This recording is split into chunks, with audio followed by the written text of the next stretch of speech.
So we're going to talk to someone who's representing a dying breed in Scotland, the very last Labour MP in Scotland in Edinburgh South, Ian Murray, who joins us now. Hello, Ian. Well, good morning. The only Labour MP rather than the last, I think. Okay, no. Slight distinction. Fair enough. We'll put that. I will note that. Thank you very much, Ian. So, did Nicola Sturgeon's announcement yesterday, did that come as a surprise to you?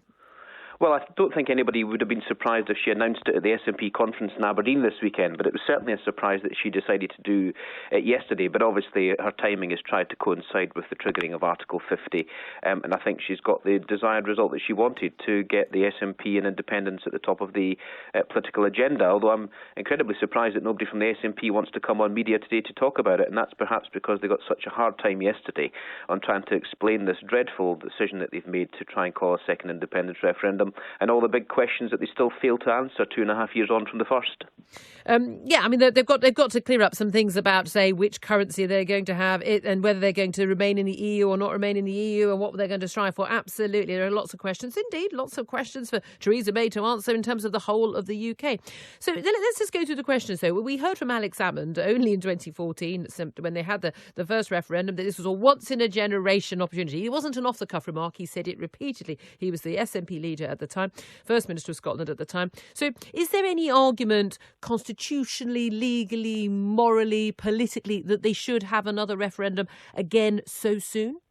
Well, there's always a political argument, because nationalists get out of bed every single day to promote the ideology of independence for Scotland. So there's always a political argument that they'll make, and they've been trying to make that argument since about 5 hours after the result was announced in September 2014. So they don't need any particular encouragement. And I think they had a list of somewhere around 12 triggers that they came up with to say that they would, any of those that were triggered, they would go for another independence referendum. Now, they haven't had much encouragement, but certainly the way that the Conservatives have dealt with Brexit and taking the gamble of having an EU referendum in the first place has given them all the excuses they need. But the arguments for an independence referendum now and in the time period that Nicola Sturgeon has announced is the worst of all worlds. It's completely appalling that she would take the risk of just assuming that Scotland would remain in the EU, when the EU have consistently said that Scotland, if it became independent, would have to reapply under Article 49, as would any other state. So it started off on a false premise, and really Nicola Sturgeon needs to get back to her day job. Education, the NHS, the police,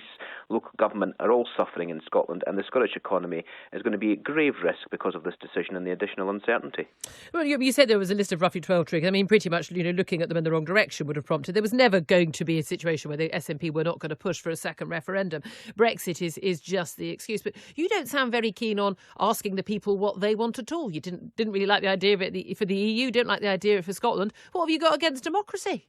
Well, actually, I have nothing against democracy at all. In fact, we had a very big democratic exercise in September 2014 when 85% of the population voted, which was a huge turnout, and 55% said they want to stay part of the United Kingdom. And the SNP to claim that there's been a change in public opinion is completely false. Poll after poll after poll shows that there's been no real movement between yes and no, or no and yes, since 2014, even post-Brexit. And indeed, the vast majority of the Scottish public, in every single poll that's taken, do not want a second independence referendum. So the public are also speaking loud and clear after 2014 and after the EU referendum that they don't want another divisive referendum in Scotland, and we should be bringing people back together. Absolutely, in terms of bringing people back together. And there are very strong arguments. I mean, certainly as someone like me who is in favour of the EU referendum and in favour of Brexit, but doesn't believe that we should just have a second referendum in a couple of years. There is an argument that, at least wait 5 or 10 years before you question this again. But there is, particularly in terms of the timing for Nicola Sturgeon, they think that the government, the UK government, the Westminster government, being all concerned about Brexit and putting their focuses on that, and all the divisions over that will make it very hard for the different parties and the different wings within different parties to come together to campaign for a united kingdom in the event of a Scottish referendum, and that would really help the independence cause. But at the same time, even if they lost again, that would provide them with yet another opportunity to say, but we didn't know what the deal was finally going to be, so now we get to vote again. So there is a perfectly good argument there is a perfect argument from the SNP that the circumstances have changed.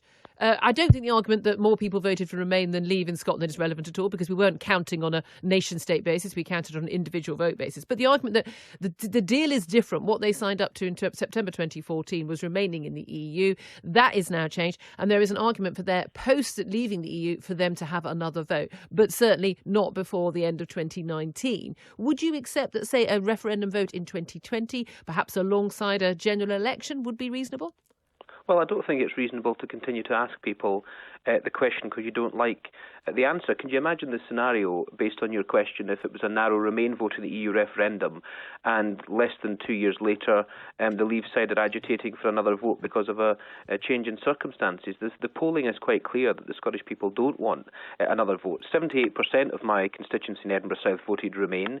I was very much a strong Remainer and campaigned vigorously for Remain, but also 66% of my constituency voted to stay part of the United Kingdom. Now, nobody who went to the polling station on the 23rd of June in the EU referendum went there and voted Remain to give Nicola Sturgeon an excuse to call another referendum. Well, I've heard some Scots claim just that. They wanted to give her the mandate of having a very different vote in Scotland than in England. Well, in that sense, that shows you part of the problem. It's independence at all costs, regardless of the consequences for the Scottish economy. And, this is where we need to get down to the brass tacks of this, because we can all argue about dates and times, but nobody knows what Brexit means. The Prime Minister says Brexit means Brexit, but even she at this stage and the European Commission do not know what Brexit means. And yet, Scotland, do you know what staying in the EU means? Do you know exactly what the EU is planning in the next few months and years? Well, no, and that's exactly. That's the point I'm making. So how could you possibly ask Scotland to go to the polls to choose something that they possibly can't choose on a false prospectus that the EU said that Scotland would be out in any case? Well, hold on a minute. Scotland really benefits from being part of the UK. If the arguments against Scottish independence are so strong, or politically, economically, in terms of relationship with the EU, I mean, we had the Institute for Fiscal Studies boss, Paul Johnson, only yesterday saying that we are looking at a situation where an extra £1,000 per head of the population would have to be found either through spending cuts or tax rises to make up that extra English subsidy. If the arguments are so wrong, there's no risk in holding a referendum. The Scottish people are wise enough to know that it's a bad deal. They won't vote for independence again, and then the issue is done and dusted for decades. In which case, best case scenario for those like you who don't want independence. Well, actually, it's not really about the result of the referendum itself. I'd be pretty confident the Scottish people would vote no again, because they know it's in their economic interests to be part of a strong UK with close ties to the European Union. But the key thing here is the damage that's done and the uncertainty in the process. The Scottish economy is already lagging well behind that of the rest of the UK. So you can't compare that leaving the EU is affecting the Scottish economy more. It's lagging well behind the rest of the UK. And therefore, to layer this and compound the uncertainty of the EU Brexit negotiations with an independence referendum, the Scottish economy will be fundamentally damaged before anybody puts a cross in any box come the next independence referendum. And that's the key here. So economic issues, yes, are absolutely at the forefront, and we have to remember it's about those economic issues. But there are also the cultural, social, political issues as well. We're much closer to England and the rest of the United Kingdom than we are to other countries across the EU. And England and Wales and Northern Ireland are much more important to Scotland than the EU. We all, certainly on the Remain side, didn't want to leave the European Union, but we're leaving the European Union, and Scotland is leaving the European Union as well. And for Nicola Sturgeon to say otherwise is completely false. So the other argument she used yesterday, which I think is quite important to examine, is she said that Westminster will use Brexit as an excuse to diminish the powers of the Scottish Parliament. That's complete poppycock. But even if it was true, and it's not true, but let's just even for a minute assume that it was true, Nicola Sturgeon is essentially saying repatriate the powers from the EU, then when it's repatriated to Westminster, devolve them to Scotland, and we'll hand them all back to the EU again. It's her argument. So she's on a false pretense to start with. She's pulling the wool over the eyes of the Scottish people, and really she's doing it as a diversion because she's not doing her day job very well at all. OK, just one final question. Do you think she's going to get that second referendum in the next few years or not? I think the Prime Minister will probably look at this and say there is no way that we could possibly have another independence referendum in the next period of time until we at least know where we are with the conclusions of the EU.